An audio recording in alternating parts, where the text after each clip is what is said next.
Amazing.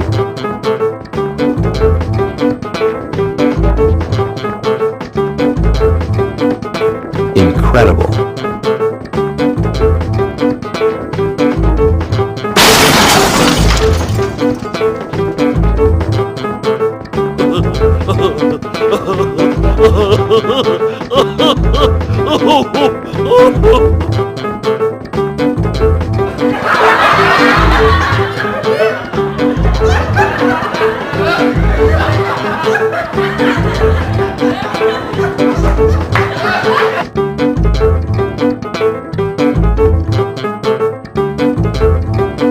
And now it's time for the show. Hansen's Comedy Corner. Tonight I'm taping the 67th show of Shawn Hansen's Comedy Corner, so I dedicate number 67 to the 67 Dream Team, Red Sox. They just won the last game to clinch the division. Unfortunately this year, I don't think they'll make it, but we'll find out anyways. Without further ado, I want to introduce my guest tonight, is Dennis Wirth. Dennis, how are you? I'm good. How you doing, John? Good. Thank you for coming on. Thank you for having me on. Definitely. And how have you been lately? Been doing good. I've been keeping really busy. Yeah. That's good. Things are taking Great. off a little bit, so that's good. Yeah. That's perfect. Now, how long have you been in the industry, roughly? Oh, about 3 years now. Yeah, I've been doing it 3 years, but I got lucky. You know, a lot of guys I started out with, they're not doing much, and I'm keeping really busy, so I got really lucky with it, so that's good. Oh, very nice. Yeah. And where was the first time you performed on stage? The first time I took a class on comedy was how I got started. Jerry Caruso taught the class, and the first time he actually put you on TV, which was tough being on TV your first time on stage. Yeah, so definitely. then he told me you had to work clean for TV, which isn't really what I do. So I did the best I could. Then a few nights later we had graduation night, and I could do what I really wanted to do, and I nailed it that night. I really had a good set, and been going ever since. That's great. And in that class with Jerry Caruso, what other comedians were in there? You know, the class started about, there was maybe 15 or 16 people, and out of everybody, they backed out. They couldn't hack it, chickened out, and there's only 2 of us left doing comedy out of the class. Is me and Kristen O'Brien. Really? Out of the whole class, only 2 of us left. Yeah. Yeah, Kristen was on the show a few weeks ago. I saw she was. Yeah, I said, you know, no matter where we go in comedy, we can always say we started out together. So that's kind of cool. And taking the class with Kristen, tell me a little bit about what you remember of Kristen O'Brien in the class. She started out telling a story, and you know, one of the rules of comedy is don't tell stories because they're funny to you, but it's tough to portray to other people. And it was a funny story, but you know, I think it finally clicked out of it was funny for her personally. But then after that, then when she started to do some stand-up, she really started to take off. She really had a knack for it. She's a funny girl. Oh wow, yeah, that's very, very good. Yeah. And when you went on TV the first time, when they put you on, did you have to go on for like a minute or two, or he gave tell me us a little more? Yeah, it was 5 minutes he gave us. Yeah, then he said, you know, you had to do a clean routine, and we're all starting out anyway, so I kind of made up what they would have expected, but it wasn't really what I do, you know. So we all did okay, but none of us really did great. What did you talk about? Oh, I talked about my father and how goofy he was growing up and stuff. But again, while it was funny for me, if you didn't know my father, it probably wasn't too funny for the other people. So. And was this like a DVD collaborated of all the people that were in the class? Yeah. By the time, like I said, we started out like maybe 18. By the time it was time for the TV, we were down to 4. Yeah. And by the time we did graduation night, we were down to 3 of us. So. Oh, that's good. So you didn't look back in your early career. Yeah. It was a good time. I didn't do any worse than anybody else, so I felt that was good. And on graduation night, I really did good, so I felt good about it.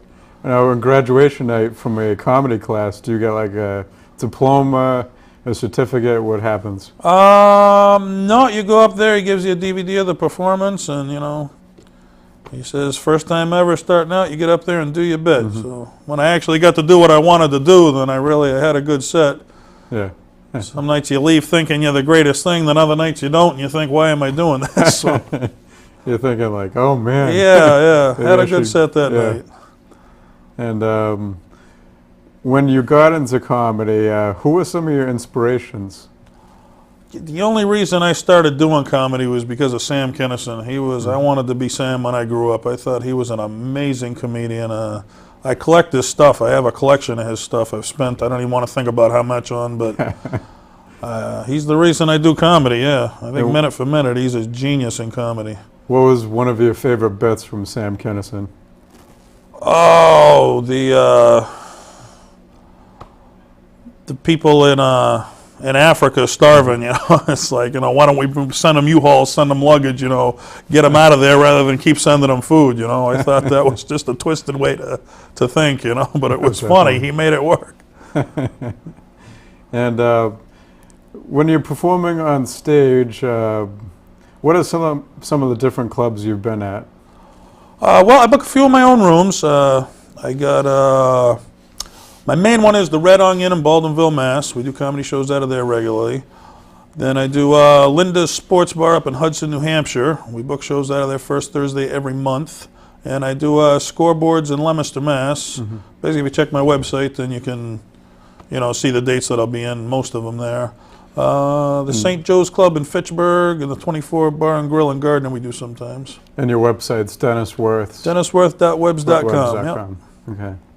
And we actually have a clip of you on stage, if you would like to look at it. And then after the clip, you could tell me a little bit about being on stage and the different mannerisms and so forth, and performing at Dick Doherty's, because this is, we actually got it offline right here.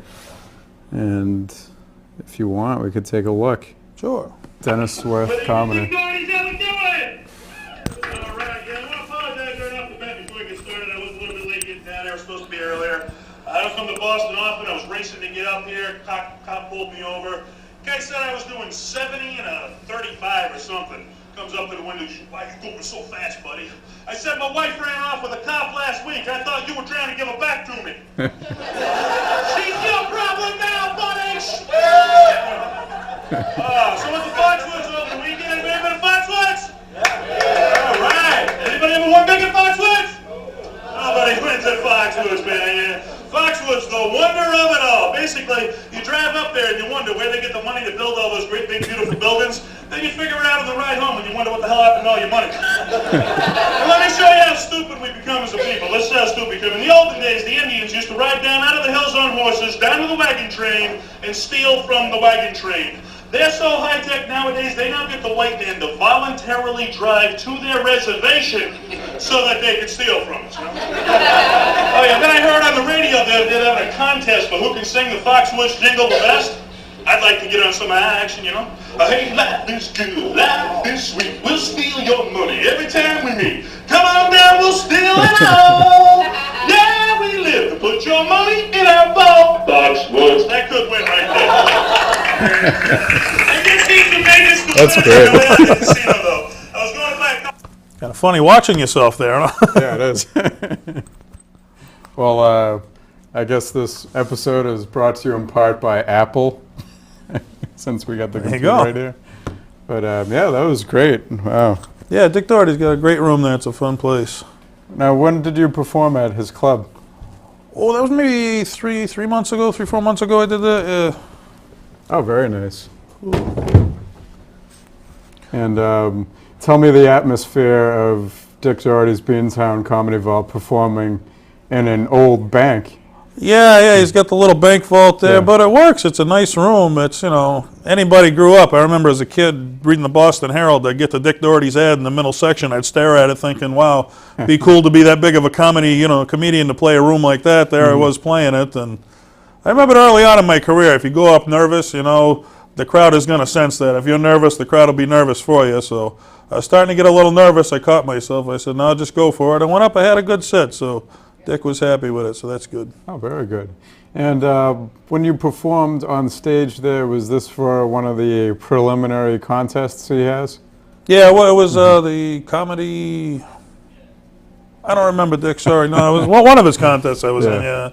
you're in with some heavy hitters. We all did great that night. Any one of us could have won, but it's fun just to say that you performed there. And what is it like for Dennis Wirth to perform on such a stage, competing against like a handful of other comics? Yeah, it's tough because in my own rooms, they're my rooms. I can do what I want. If I want to do a half hour, I do a half hour. There, you're limited to 5 minutes, and it's tough to get cooking in 5 minutes. You just get going and it's over. So you do the best you can. Hope they like you, and you move your way up the ladder. But yeah, it's good. It's good to say you performed in a club like that for sure. Oh, definitely. And looking at the clip that we just played, you have your bit about Foxwoods, which is pretty good. And talking about that, do you go to Foxwoods often, or how did you come up with that material? Yeah, I play poker, blackjack down there. You know, I'll go on dates down there. We'll go down, gamble a little, catch the show, and it's like that. It's a pretty amazing place when you first drive up and see it. You know, it's like a little city down there. You know, and you wonder, it's like, how much money would it take to build the Indian and everything? You know, where do they get the money? Then you figure out on the ride home, you know, what happened to all my money? That's where they get the money, because you never win. We're giving them all the money. That's pretty much how it works, yeah. They'll be making a new Foxwoods next year. Yeah, that's right, on our money. That's pretty good. And what was the crowd's reaction to this joke the first time you told it? It was good, because most people can relate to it. They've been to the Indian casino, so most people, if you tell something they can relate to, you know, it's an easy laugh. So that's what I try to do, just point out the things that I see that confuse me that other people can relate to. And that's perfect. I try not to get too technical in my jokes. Yeah. And you do the song, Foxwoods song in there. Do you do any other singing? Yeah, I got one song, boy, that's a real, I do, my most popular bit's the child support superhero. I do that, I'm a superhero, and then at the end I pull out a guitar and I do a song to my ex, which the funny part about it is it's not a really good song, but usually I leave off on that. It leaves them with a good laugh, but yeah, I do that song. So in your career, you've been a stand-up comic for 3 years now. Who are some of the inspirational comics you've worked with?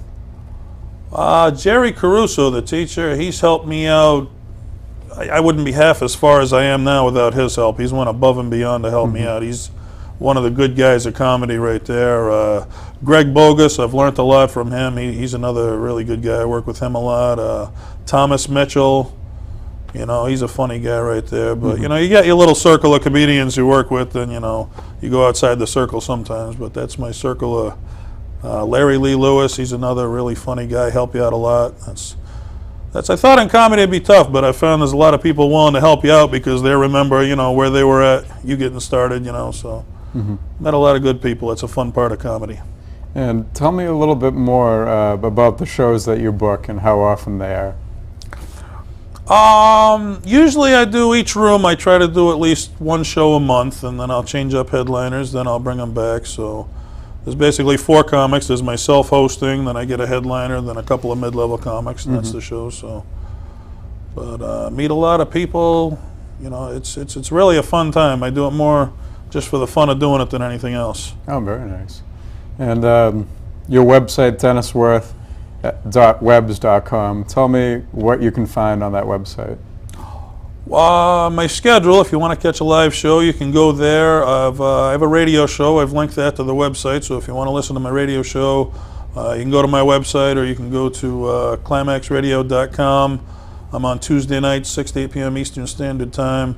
It's a comedy show. I play bits of comedy, talk a little, some music. It's a good time. I got my store on there. If you want to buy some memorabilia from Dennis Wirth or my radio show, you can go there and buy some stuff.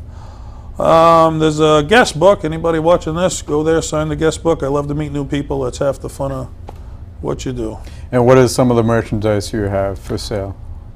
T-shirts, sweatshirts, frisbees, iPods. It's all stuff with logos from the radio show or my stand-up on there. That's awesome, man. Yeah, and you it's have a lot these of fun, cartoon pictures? Yeah, my characters and stuff that relate to my act, right? Yeah, like I said, the first routine I came up with was the child support superhero, and it's been by far best reaction I get, you know, from the crowd is on that bit. So got me as a little superhero there, so that's good. That's great. Now, you mentioned a radio show. Tell me more about the show that you're on Tuesday nights. Well, I host a show. I'll play. It's internet radio, which is good because I probably couldn't do what I do. Well, no, not so much me, but I'll play like a lot of Richard Pryor or some dirty Sam Kinison and dirty comics. But I don't have to edit it because it's internet. You can play it, the way it was meant to be on their CDs. Play that. I play some music in between the comedy bits. Then I do news, weather, and sports. I'll do a crazy news story that's funny that I hear they like that. Then I do a phone call segment where we usually make a phone call to someone and just do something crazy. Then most popular part of the show is they got a website on the radio website, a chat room, and I'll do like they call it the Rumble, where I pit two comedians that I think are pretty close to each other, and the people who go in the chat room and vote which comic's the best, and we decide which comic's better. And some will surprise you. I try to pit two comedians I think are close, and people will vote for one that I would think the other one would win. It surprises me sometimes who they vote for. But. And so you got the radio show, you do comedy, obviously. What else do you do? I manage a restaurant during the day, then at night I go out and do the comedy thing. So. Oh, very nice. What restaurant is that? Jade 2 in Leominster, Mass. Chinese food. Come on, great food. Come on. Very nice. And you brought some here too with us? No, I eat enough at the store. I mean, look at the size of me. I've had enough, trust me. And tell me a little bit about, like, when you're on stage, what is Dennis Wirth talking about and so forth? Yeah, like I said, I like Sam Kinison. I always admired how he'd make you laugh at his pain. He'd do a routine on something that was a painful part of his life, and I try to do that too. I went through a divorce, which anybody's been through, and it's tough. And I have a child, dealing with child support and being a part of his life. So I kind of tried to laugh at my pain, the pain that I went through. So pretty much. And speaking of your child, you dedicated your CD you're working on.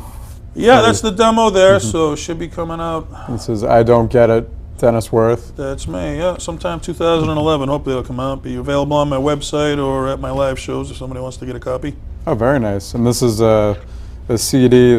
What's the greatest hit that you have? The Child Support Superhero. They Yeah. come out to see that one. If you pay child support, you can relate to it. Yeah. So Pizza Shop Madness. There you go. Yeah. I had a job there for a brief bit, and hats off to people who can do that job. It's not easy. So what's the most outrageous thing you've done on stage? The most outrageous thing I've done on stage.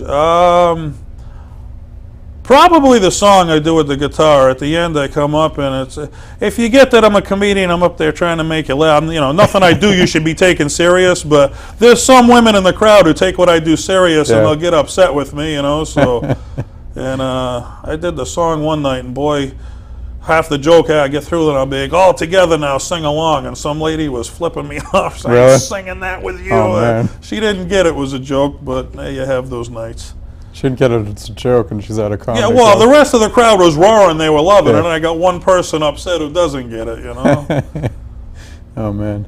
So where else do you perform other than locally or like around Marlboro? Where would you like to be, say, coming up in the future? Well, Dick Doherty's, he's got a club opening in Worcester. That's right in my backyard. I've been talking to him. He said he might have me down there. That's good. I've been talking to the Comedy Studio up in Boston, so hopefully I can get in there to do a set. And next Comedy Stop, I mean, those were the three. Growing up as a kid, those were the clubs I dreamed of playing when I got older, so those are the ones I'm trying to get into.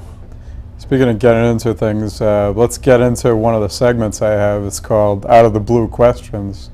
And out of the blue, if you were to be in a sitcom back like when, like, I'd say the Andy Griffin Show was on and the Three Stooges, what show would you be on and who would your character be? Oh boy, out of the blue. Happy Days was one of my favorite. I don't know if that's far back or not, but the Fonz was everybody's hero growing up. You could be the Fonz. Yeah. That's pretty cool. And do a little Fonzie impersonation. Hey. That's good. It's funny, some of the guys I work with, they're younger, they don't even remember the Fonz. It was like the biggest thing. Really? Like, how do you not know the Fonz? Wow. Everybody knows who he is. Yeah. So And out of the blue, if there was to be a movie made about your life, what would it be called? I don't get it. That's most of my routine. I talk about the things that confuse me in life. I guess whole movie, I scratch my head why people do some of the things they do. That's what I talk about in my routine. And out of the blue, what is the, like, there's some license plates that say things. You're going around and you see like something that says CLTS, FN, Celtics fan, and whatnot. What's the most, the coolest license plate you've seen? The coolest one I've seen? Mm-hmm. Oh, Sam Kinison at X-Rev. Yeah. Yeah, where he was a reverend, went from a reverend to being a stand-up comedian. That's quite the transition, yeah. So, so X-Rev was pretty cool. That is pretty cool. And out of the blue, when is the first time you learned how to tie your shoes? Learned how to tie my shoes? Grade school, I'd assume. Yeah. Here you go. I do remember my dad always saying, you got to double loop to get it to stay tight. To this day, I double tie my shoes. So I guess it stuck with me. That's great. Now, going to denniswirth.webs.com, you have the different caricatures on the site, and tell me about these caricatures and how they came into existence. Well, the child support superhero, that was the first routine I did, and you know, it starts out when you're starting out a little routine, then you try to expand on it and make it bigger, and the bigger it got and the bigger reaction I got, you know, I was a superhero, so I figured I'd do the character of them. Then I did another routine because people had asked me, you know, well, who's the villain to the child support superhero? Superman's got, you know, Lex Luthor, Batman's got Catwoman, so I came up with the crazy psycho bitch as the villain, which that was, I got a warped sense of humor, so, but that was the villain to the child support superhero, referring to my ex. Then I had my trusty sidekick, Condom Boy, so I don't know if you can show that one or not, but don't ever get caught in a jam without Condom Boy. And then I got my logo as me screaming into the microphone there, Sam Kinison style. He was always screaming. I guess I took after him. I got a loud voice. I've heard that every show I do. Wow, you're loud. Mm-hmm. And you're also a huge Celtics fan. Oh, since I was a kid, yeah. When I was young, I was babysitting my sister, so while my friends were going out, I was home babysitting her, and I used to tune in, and, well, most people became fans. I mean, I did. I love Larry Bird, Kevin McHale, but Mike Gorman and Tommy Heinsohn, I tuned in just to, it was like I was sitting there commentating the game with them. They became my friends through the TV, I guess, but watching them ever since. That's great. And what do you think of the Celtics getting Shaquille O'Neal?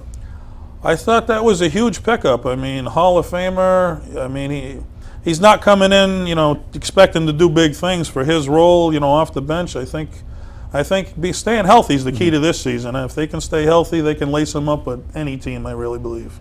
And being a big Celtics fan, do you talk about the Celtics on stage at all? I was thinking up a routine. I'm working on it now, but it was just a rough idea. But not yet. I don't know. Is it going to be? That's a good idea. Thanks. I'll have to work on it. Going to be with Shaq and Ben Stein or something? That's right. I'll do a Shaq impression. Yeah, there you go. What would your impression be? He's funny in some of his interviews. If you ever watch him, I don't know. I'd have to think that one up. Oh yeah, he's definitely funny, and he's having the Shaquille O'Neal All-Star comedy thing at the Wilbur Theater October 9th. Oh, okay. For all you Shaquille O'Neal fans. Check it out, yeah. So what do you have coming on this year? Where are you going to be and who you're going to perform with? I got a huge show coming up in November 7th at the Red Onion. I got Las Vegas headliner Richard Anthony I'm opening for. And oh, very nice. I caught some eyes in the comedy world booking him. That was lucky that I got him, but... X-rated hypnotist. That's him, yeah. I'll be opening for him, and he plays he's flying in to play the MGM down at Foxwoods, and he's coming up to play one of my rooms. I'm thrilled nervous too, about opening for him, but it should be a fun night. I've never seen a hypnotist comic, but it should be interesting.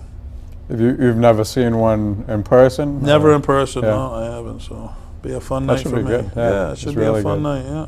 And what other shows do you have going on in performances? I got Greg Bogus up at Linda's Sports Bar in Nashua, New Hampshire. He's performing this month. I'm looking forward to that show. Just booked one in Leominster, Mass. at Scoreboards. I got Bob Sheehy's coming down. So I've never worked with Bob, but I've heard good things about him. Hopefully that should be a good show too. Jody Sloan's on that show. So it should be a fun time. Oh, very nice. And comedy aside, can you tell me what the most memorable moment in your career, besides comedy, just like talking about radio? What's the biggest moment you had? The biggest moment in radio, I had, I talked to Sam Kinnison's family. I've gotten in touch because they saw the collection that I had on eBay. Wow. Yeah, I had his brother Bill Kinnison and his wife Sherry were gracious enough to be guests on my radio show, and to this day, that's the high point of comedy for me. Having them on and interviewing them was really a thrill. Being Sam as my hero, that was probably, that's really cool. That was very cool. So you were a Sam Kinnison fan since the get-go, and then you met like all his family and stuff. Yeah. That's pretty cool. They got Screaming Sam. He's a Sam Kinnison impersonator. He's out of Florida. Does a webcast. Does he look like him at all? Yeah, he does. Yeah. He's a spitting image. He lost some weight recently, but when he was bigger, that's how he started out. People were mistaking him for him. So, and he does a tribute to Sam every year on his birthday. He put me on the show. That's how I got in contact with the family members, and they're great people. It's really That's good. That's awesome. Yeah, touch your hero's life like that. It's a dream. Oh, definitely. Yeah, like I was a big Shaquille O'Neal fan since he signed with the Magic in '92, and then I went to his press conference. Thrill for you, I imagine. It's like, wow, that's pretty cool. Here I am. Yeah. I interviewed him. I asked him 3 questions. Just 3, though. Some people have asked him none. That's better than none, right? So it was pretty cool. 3 more than most. Yeah.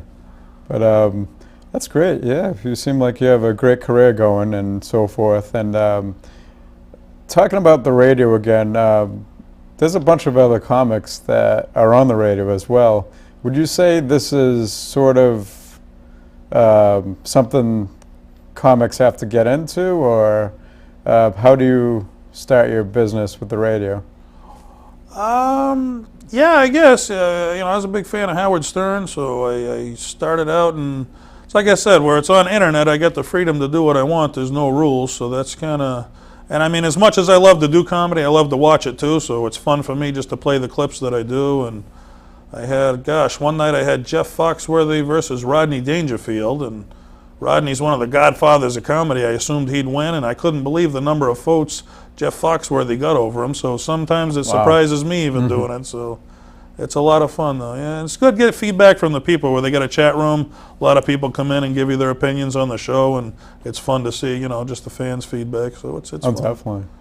Well, time's running out, unfortunately, but can you just tell our audience where to go to see Dennis Wirth comedy, and just you can plug your CD one more time? Yeah, go to denniswirth.webs.com.